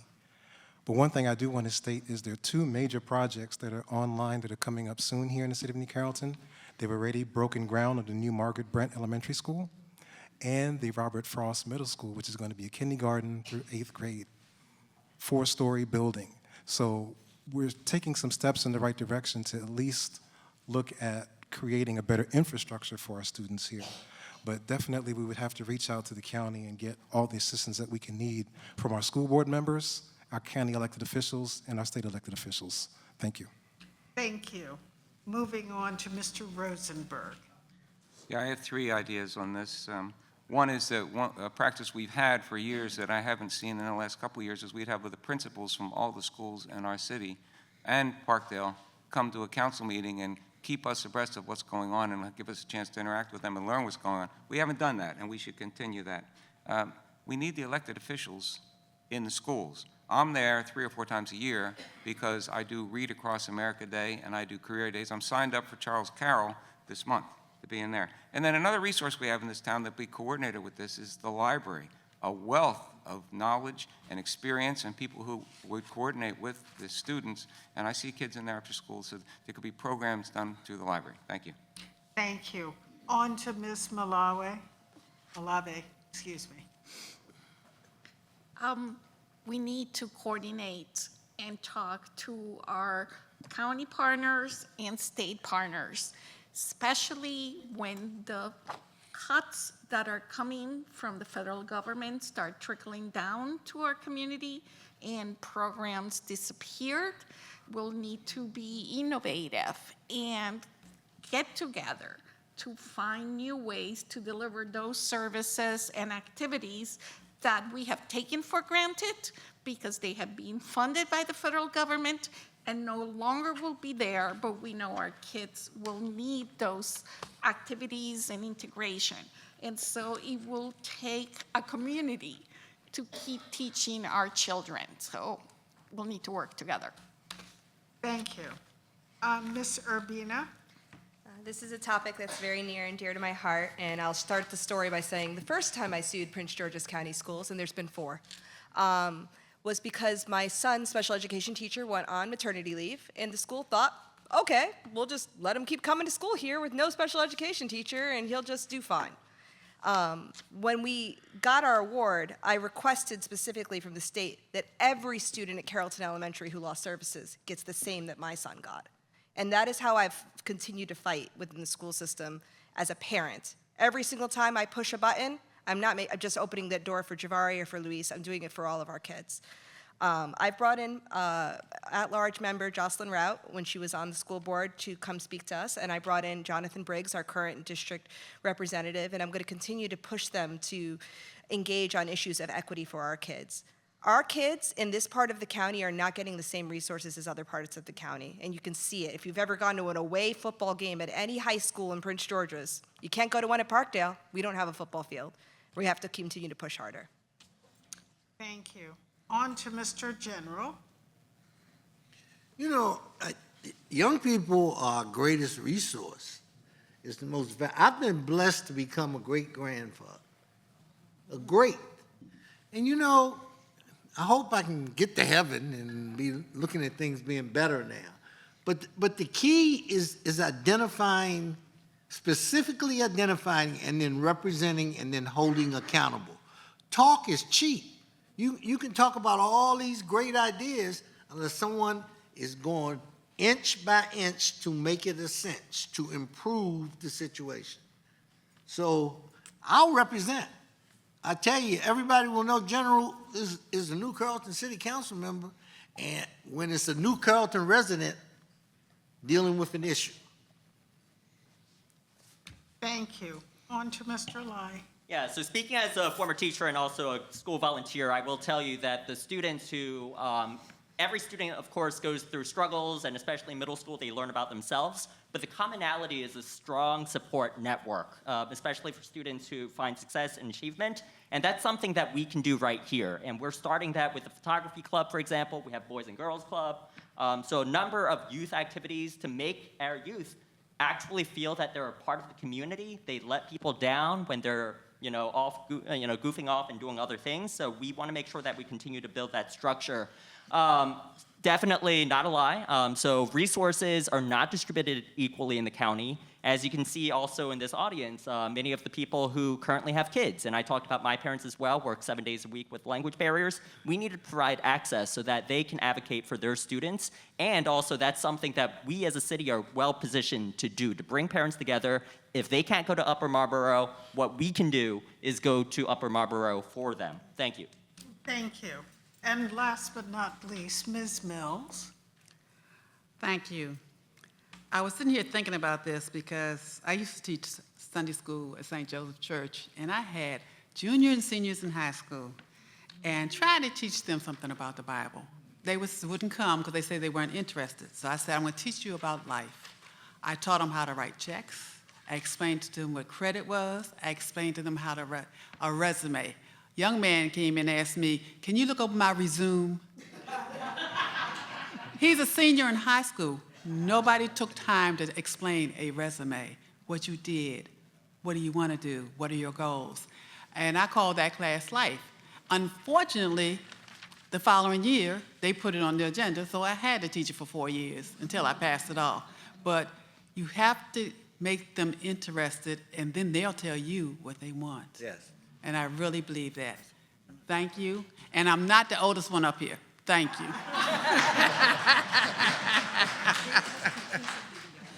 Yes, we got Now- that straight. Now we'll have our closing statements so that we won't be having a sleepover tonight. We're going to start with Mr. Rosenberg. Thank you. 2 years ago, when I sat at this table, we had a candidate named Rashad Lloyd, and he made a comment that stuck with me. He said, you know, I see you folks 2 months a year when you're putting signs in the yards and you want us to vote for you, and then for the other 22 months, I never see you. Well, I caution all of us sitting at this table. Again, I commend everyone at this table for sitting before you and making fools of ourselves, but I commend them for doing that. But I caution all of us that we need to be available to you. And if I'm elected, that's a commitment I make to you.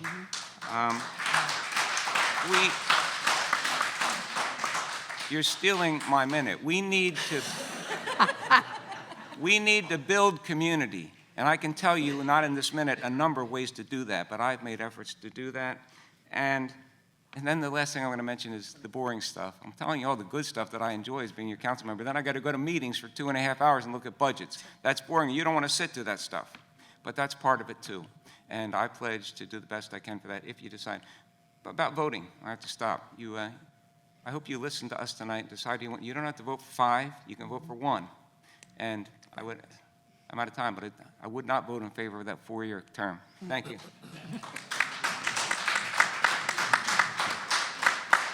Ms. Malave, you're next.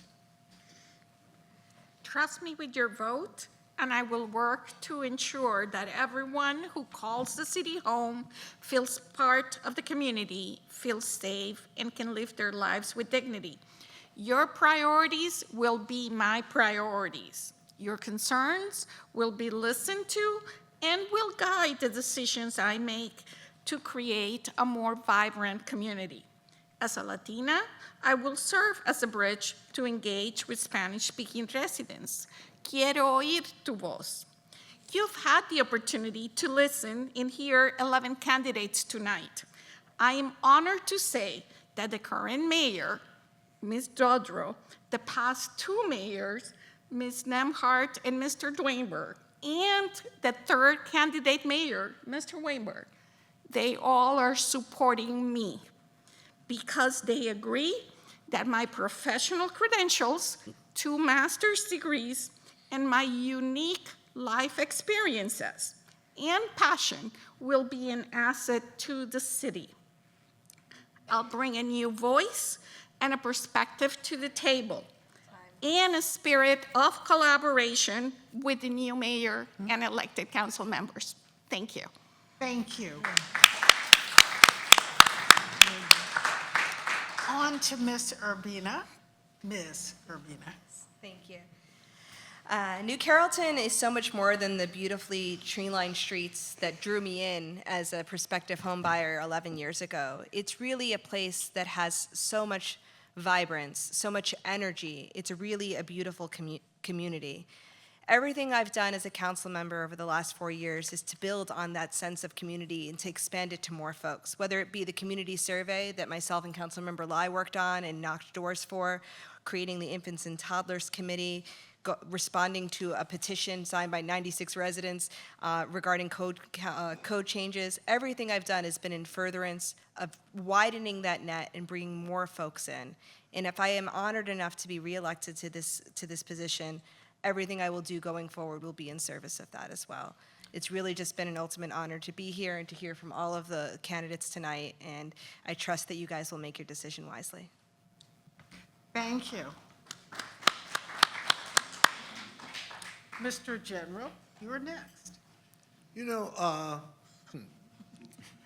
don't know how to say this. First of all, I'm going to say, please vote general. But I'm going to suggest to you that you do your own investigation about me. Run my name by anybody in Washington, D.C. or Prince George's County and see how they talk about me. See how they talk about what they know about me. Do a little homework. You gotta pay for it before you vote.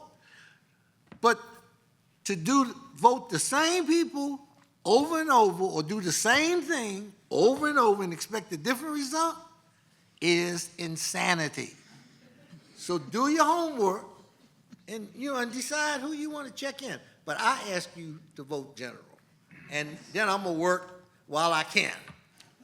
I only got a few more years left, but while I can, I'll give you the best. I don't think he's going anywhere. Thank you. Mr. Lai? To everyone joining us, thank you. This election isn't just about who holds a seat on the council. It's about who shows up for our families, our future, and the city we want to build. I'm David Lai, an educator, policy analyst, proud son of immigrants. I began my career teaching in a nearby public middle school where I learned that real change starts by listening and showing up. I've served with that in mind, working for safer streets, expanding programs for youth and seniors, and ensuring language and access aren't barriers. A city that listens and lifts every resident up is a city that thrives. Now we can do more to build a safer city with data-driven solutions, to expand opportunity through job training and a voice for every resident, to strengthen community by revitalizing parks, public spaces, and our connections. If you believe in that vision, let's rise together. One city, one future, one new Carrollton. I'm David Lai, grateful, hopeful, and ready to keep moving forward. Thank you. Thank you. Ms. Mills? Thank you. I would like for everyone to vote for me because the 3 years I was here, I did not get a chance to finish what I started. When I sent out my flyers, people saying, well, that's what you were working on when you were there. I said, yes, and it's not finished. I need to come back to finish what I started. As I told you, when I came on, I guess I can stop. Never mind. No, don't finish. Oh, as I was telling you before, I first presented, well, the mayor brought it to me when the bridge broke down, and we put the signs out, and when I put it on the floor for the council to vote on, they told me it was not important. It was not that the bridge was not important. They were not happy with me. They were letting their personal come over taking care of the people. I will take care of you, and I hope you vote for me. And tell your neighbors to vote. I'm so glad this room is full. Last time we had like 15, 20 people. Come, tell them to vote. Thank you, and everybody have a safe trip home. Thank you. On to Mr. Lashley. Thank you. Thank you, ladies and gentlemen, for attending this evening's candidate forum. I'd like to extend a special thank you to the League of Women Voters who moderated the event. I'm going to stray from my prepared comments just a little bit because it came to my mind just a little while ago that a resident reached out to me. His name is Mr. Monteith, who lives at 7700 Topton Street, about the construction that WSSC was doing in front of his home. The street was blocked, and unfortunately, several of his neighbors received tickets as a result of the street being blocked and them not being able to park properly in front of their homes. He contacted me and was very desperate. I actually had the opportunity to speak to the chief at the mayor's meet and greet, and the chief, and I got to give him credit for this, right after the meeting went directly over to his home and resolved the issue. He took care of several of the tickets right there on the spot and also spoke to Mr. Monteith and made him feel a lot more comfortable about the situation that was happening in front of his home. That's what you get when you get with me. I may not have all the answers. I may not have everything in front of me that I can do to resolve the issue, but I'm going to get to the right person who can. I encourage you to come out and vote on May 5th, 7 a.m. to 8 p.m., and early voting on April 26th from 8 a.m. to 5 p.m. Thank you. You want to make your announcement? All right. I understand that there's an announcement that needs to be made. Good evening, everyone. My name is Araceli Guzman Benitez, community engagement person, constituent services as well. Been in the position since January of 2024. So any resident who may have any questions or concerns, please call the office. As for Ms. Guzman, as everybody calls me. I am inviting all residents to the New Carrollton Spring event, which will be Saturday, April 26th from 12 to 3. We have a focus group as well on the same day at the Henkel Building, 11 a.m. We sent out a constant contact email, and there is a link, but if you need the link, please let me know, and I will send you an email. Mi nombre es Araceli Guzmán Benítez, señora Guzmán, como me conocen todos, enlace comunitario y servicio al constituyente. Si alguien tiene alguna pregunta, me puede llamar. Los invito al evento de primavera, sábado 26 a las 12, y también para un grupo de enfoque acerca de parqueo. Me pueden llamar o mandar un email. Gracias.